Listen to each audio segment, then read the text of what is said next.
শাহাদাত unmute করে প্রশ্নটা বলেন। জি, আসসালামু আলাইকুম রাহমাতুল্লাহ। ওয়ালাইকুম আসসালাম। আসসালামু আলাইকুম রাহমাতুল্লাহ। ধন্যবাদ মনির ভাইকে আমাকে সুযোগ করে দেওয়ার জন্য। আমার প্রশ্ন হচ্ছে আবুল কালাম আজাদ ভাইয়ের কাছে। উনি অনেকগুলো কথা বলেছেন। যেহেতু উনি আওয়ামী লীগের একজন নেতা। প্রশ্ন হচ্ছে যে প্রধানমন্ত্রী বলেছেন যে এই ছাত্রদেরকে পাহারা দেওয়ার জন্য পুলিশকে রেখেছে। ওদের নিরাপত্তার জন্য, মানে ছাত্রদেরকে আমরা যারা ছাত্র আছি আমাদের নিরাপত্তার জন্য পুলিশ রেখেছে। এখন যদি ছাত্রদেরকে পাহারা দেওয়ার জন্য পুলিশ রাখে, তাহলে কালকে আমাদের যে আবু সাইদ ভাইকে গুলি করছে সরাসরি পুলিশই করেছে। আবু সাইদ ভাইটা সরাসরি এরকম আরো অনেকটা ভিডিও ফুটেজ আছে, আমি চাইলে দেখাতে পারুম। পুলিশই গুলিগুলা করেছে। তাহলে এখানে পাহারা দেওয়াটা কোন বিষয়টা আমরা কি বুঝতেছি? আমরা দেখছি পুলিশটা আমাদের জন্য এসেছে আমাদেরকে মারার জন্য, পাহারা দেওয়ার জন্য না। আর আমাদের ২ নম্বর প্রশ্ন হচ্ছে যে এখানে বলছে যে ছাত্রদের সাথে একটি কুচক্র অন্য একটি দল এসে ছাত্রদেরকে ধ্বংস করে দিতেছে, ছাত্রদেরকে নষ্ট করে দিতেছে, এবং যে ঝামেলাটা ওরা করেছে কুচক্র সেই লোকগুলা কারা বা কোন দলের? আমরা যতটুকু দেখেছি আমাদের ছাত্রলীগের ভাইরা সবচেয়ে বেশি ঝামেলা করেছে। কারণ ছাত্রলীগের ভাইরা ঝামেলা করার আগে কোনো ঝামেলা হয় না, তারপর সহিংসতা, কোবাকুবি, মারামারি, তারপর থেকে আমি আজকে এনাম হক ভাইয়ের সাথে কথা বলি। আমি কয়েকজন স্টুডেন্টকে ফোন দিয়েছি এখানে আনার জন্য, কিন্তু ওনারা আমাকে বলেছে যে তারা যে এই লাইভে আসি কথা বলবো ওরকম তাদের পরিস্থিতি নাই। তারা আমি কত ২০ মিনিট ঢাকার ভিডিওটা, ঢাকা কলেজের যে বিশ্ববিদ্যালয় ওখানে, যে এখন ছাত্ররা নিরাপদ না, ছাত্রদেরকে পুলিশে এখনো গুলি করতেছে। তাহলে আমরা পুলিশ যে আমাদের জন্য রেখেছে, আমি দেখছি পুলিশ আমাদের জন্য নিরাপত্তা সে আমাদের জন্য ভয়ঙ্কর বেশি। এখন পুলিশ, আমরা পুলিশ থেকে বাঁচতে চাই, এবং এই বিষয়ে আবুল কালাম আজাদ ভাই একটু কথা বলবেন। ধন্যবাদ। আসসালামু আলাইকুম। জনাব আবুল কালাম আজাদ।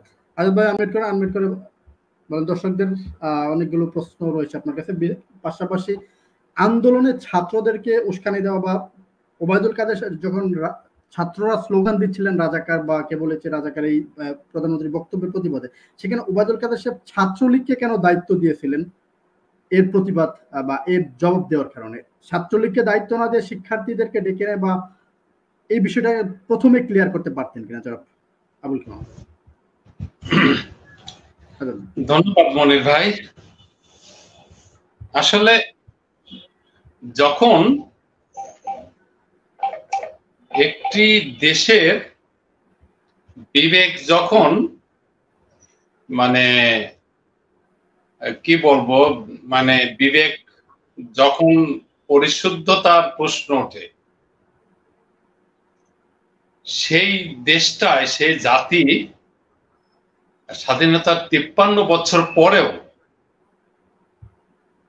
আমাদের মানে এমন কিছু বিষয় নিয়ে, এমন কিছু মানে নিয়ে বিনিয়ে অথবা রং চং লাগিয়ে অথবা আমরা বলি, তো এই বলাগুলো নিয়ে আমি ভাবছিলাম।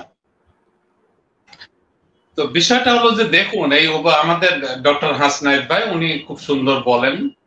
উনি একজন আমার শ্রদ্ধেয় ব্যক্তি, একজন শিক্ষক, বিশ্ববিদ্যালয়ের শিক্ষক, উনি জ্ঞানী গুণী মানুষ। কিন্তু ওবায়দুল কাদের বক্তব্যটা উনি সম্পূর্ণ বলতেন যে এটা ছাত্রদের ব্যাপার, ছাত্রলীগ দেখবে, আর আমরা নজরে রেখেছি, যদি এটা আমাদেরকে নজর দিতে হয় সেটা সেই পর্যায়ে যায়, আমরা রাজনৈতিকভাবে সেই বিষয়গুলো দেখব। এখন এইটা যে ছাত্ররা যখন কোটা নিয়ে আন্দোলন করছে, তখন এই বিষয়টা ছাত্রলীগ সেটা রাজনৈতিকভাবে সেটার মোকাবেলা করা, সেগুলোর বিরুদ্ধে রাজনৈতিক পদক্ষেপ নেওয়া, এটা দোষের কি? এটা ছাত্রলীগকে মানে রাজনৈতিক কর্মসূচি, রাজনৈতিকভাবে তারা তাদের কর্মকাণ্ড, তারা যদি দ্বিমত পোষণ করে তাদেরকে একমত পোষণ করতে হবে, অথবা অন্যান্য ছাত্র সংগঠনগুলো অথবা নন পলিটিক্যাল অর্গানাইজেশন গুলো, ছাত্র অর্গানাইজেশন গুলো, তারা যে কর্মসূচি গুলো দেবে সবাইকে একমত পোষণ করতে হবে। এটা তো গণতন্ত্র নয়। দ্বিমত পোষণ করতে পারে, সে অধিকার তাদের আছে। তো ছাত্রলীগ দ্বিমত পোষণ করছে, ছাত্রলীগ তারা রাজনৈতিক ভাবে মোকাবেলা করার চেষ্টা করছে, মানুষের হলে হলে গেছে এবং ক্লাসে বিভিন্ন জায়গায় তারা যতটুকু পেরেছে বোঝানোর চেষ্টা করছে এই আন্দোলনটা এই না এই। এটাকে আমরা তাদেরকে দোষের হিসাবে আমরা কিভাবে নিতে পারি? ডক্টর হাসনাত ভাই তাদেরকে দোষী মানে সাধারণভাবে যে ছাত্রলীগের উপর দায়িত্ব দেওয়া হয়েছে এই পরিস্থিতি উত্তপ্ত করার জন্য, এইরকম যদি বোঝানোর চেষ্টা করেন এই পরিস্থিতির জন্য ছাত্রলীগ দায়ী, এরকম যদি ডক্টর হাসনাত ভাইয়ের মতো ব্যক্তি যদি মানে বলার চেষ্টা করেন, তাহলে আর কি বলবো? আমাদের বিবেকটা, জাতির বিবেকটা তিনি তো শিক্ষা দেন, কিন্তু ছাত্রদের সে মানে উচ্চ পর্যায়ে মানে আমাদের দেশে মাফ করবেন মাঝে আটকানোর জন্য ভাইকে একটা প্রশ্ন করতে পারবো? এই যে আপনি বললেন যে ছাত্রলীগকে এই অধিকারটা খেয়ে দিয়েছে, এই আদেশটা খেয়ে দিয়েছে। আচ্ছা, আপনি তো এটা বললেন, তাহলে আপনি তো এটা ভালো বলতেছেন, মানে এরা যে রাজপথে নেমে আমাদেরকে বাধা দিয়েছে। আচ্ছা, আজকে যে আমাদের ভাই শহীদ হয়েছে, আমাদের অনেকে আহত হয়েছে, তাহলে আপনি এটাকে কিভাবে দেখবেন? এরা যদি ভালোই যদি করতো, আপনার মতে যদি এটা ভালো করতো, তাহলে তো আমরা আহত হতাম না। আপনার এই কথার সাথে আমি আমার প্রথম পর্বের বক্তব্যে কিন্তু বলেছি, সে যেই হোক, ছাত্রলীগ হোক, ছাত্র শিবির হোক, ছাত্র দল হোক, এই যারা এই ঘটনাটা ঘটিয়েছে সে যদি ছাত্রলীগও হয়, আমি ব্যক্তিগতভাবে এগুলো সমর্থন করি না। তাদের উপযুক্ত বিচার হোক, সে ছাত্রলীগ নাম যদি হয় তারও বিচার হোক, সে যদি অন্য সংগঠন হয় তারও বিচার হোক, এবং এটা চূড়ান্ত বিচার, চরম বিচার আমি চাই।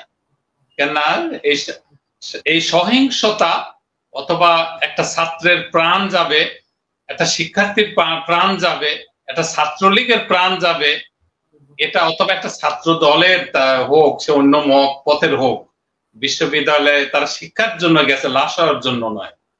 তো আমি এটাকে সমর্থন করি না। কিন্তু একটি কথা মনে রাখতে হবে আপনাদের, বিষয়টা হলো যে ছাত্রলীগের, আমরা যদি বলি আজকের মুক্তিযুদ্ধের মাধ্যমে এই দেশটা স্বাধীন হয়েছে, কিন্তু আমাদেরকে যেটা মনে রাখতে হবে, মুক্তিযুদ্ধের যোদ্ধার অধিক